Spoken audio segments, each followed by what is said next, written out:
Do you like moving? Starting out in a new place and transforming it into your new home? Or just thinking about the piles and piles of boxes makes you panic?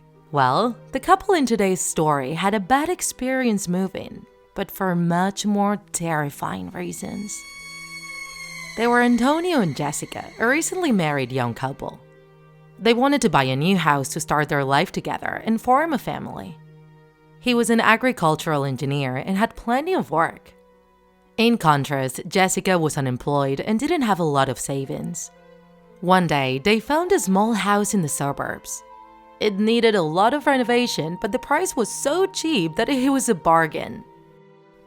The couple fell in love with the house the moment they saw it. They had just enough for the initial payment, but could request a loan and fix the house little by themselves. Doing that would really make them feel proud about their house in the long term. It had enough room and the neighborhood was very suitable for their family project. And so they didn't think it twice and decided to buy it. The first days, they lived with very little, just a bed and a few pieces of furniture. Little by little, Antonio's salary was enough to buy basic tools and appliances, such as kitchenware, a fridge, a washing machine, etc. While Antonio worked, Jessica was in charge of fixing the house, and although she didn't know much about home improvement, thanks to YouTube tutorials, she managed to do carpentry, painting, and other related tasks.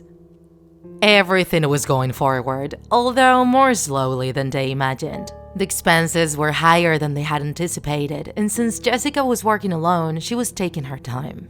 Suddenly, Antonio received a great work opportunity. A job at a farm in the middle of the countryside, very far away from the city. He would have to spend long periods of time away from home, leaving Jessica alone. However, he would earn enough to finish the renovations of their house. The communication would also be difficult since there was barely any coverage in such a remote place. However, Jessica didn't object. She understood that it was a necessary sacrifice. Besides, time would fly by since she would be very busy working on the house and there was a room that needed a full-on renovation. Its walls were covered with a very old wallpaper.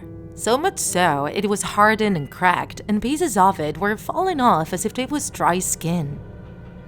It would take a long time to sand down everything to remove it and paint it again, so she postponed it by working on other tasks first. And then, one fateful day, she received a phone call from an unknown number in the middle of the night.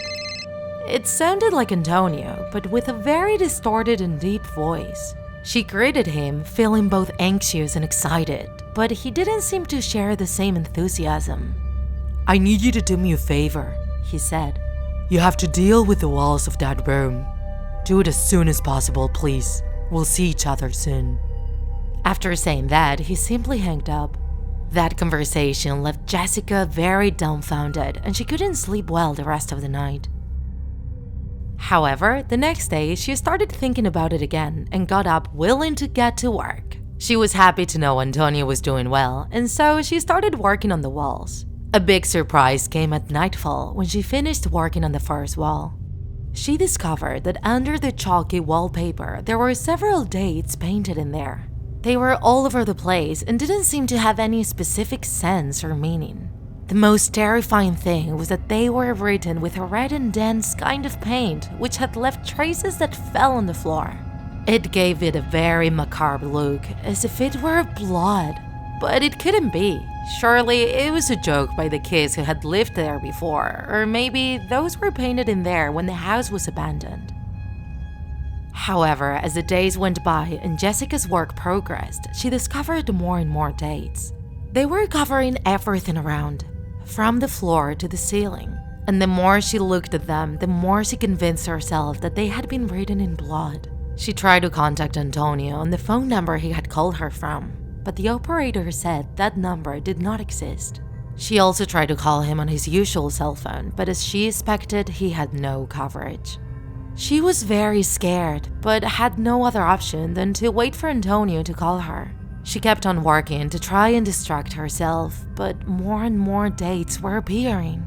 November 2nd, 2004, December 6th, 1998, February 4th, 1987. Her head was spinning. She tried to find some sort of explanation, but couldn't.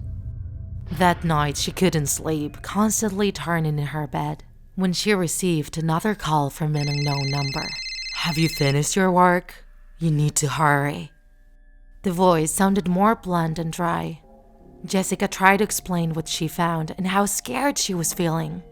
However, the call was dropped and she didn't receive any answer. Jessica cursed out loud for having to be separated from her husband and not even being able to talk to him.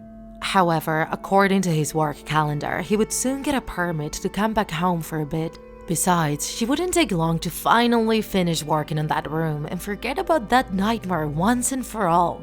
That gave her encouragement, and on the next day, she worked with more enthusiasm than ever. However, a new discovery would leave her frozen in shock once more.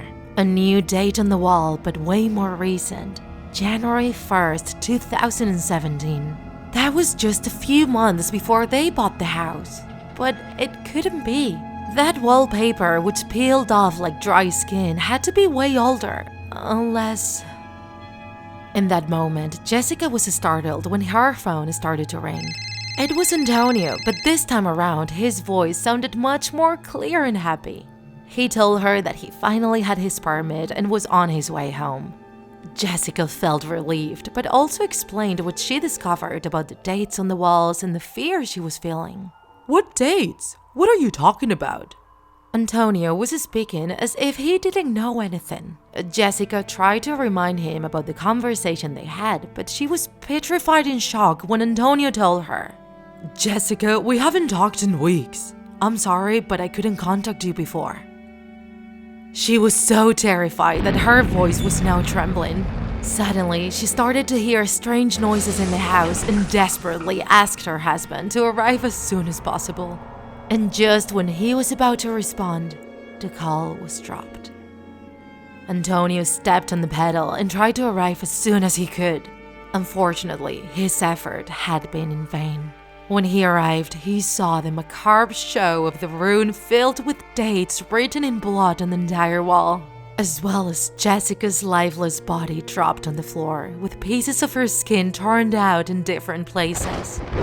He barely had the strength to pick up the phone and call the police, and when they arrived, even they were impressed by the cruelty of the crime. Between that and Antonio's alibi, he was discarded as a suspect, and they started an investigation which led them to discover the previous owner of the house and the origin of the blood inscriptions. The couple didn't know it, but the previous owner of the residence had been a notorious and merciless serial killer nicknamed the Flayer, who managed to carry out his crimes unstopped for decades. The dates on the wall, effectively painted with blood, coincided with the date of his known murders, as well as other cases with no resolution. And the worst part is that he used the dead skin of his victims as the wallpaper of the walls. The only date which didn't coincide was the most recent one, January 1st, 2017, New Year's Day, the day when the murderer hanged himself. He decided to take his own life, and the horrible murders had stopped. Until then. If you enjoyed this video, don't forget to like it. And if you want to see more Draw My Life videos, subscribe to our channel. See you in the next episode!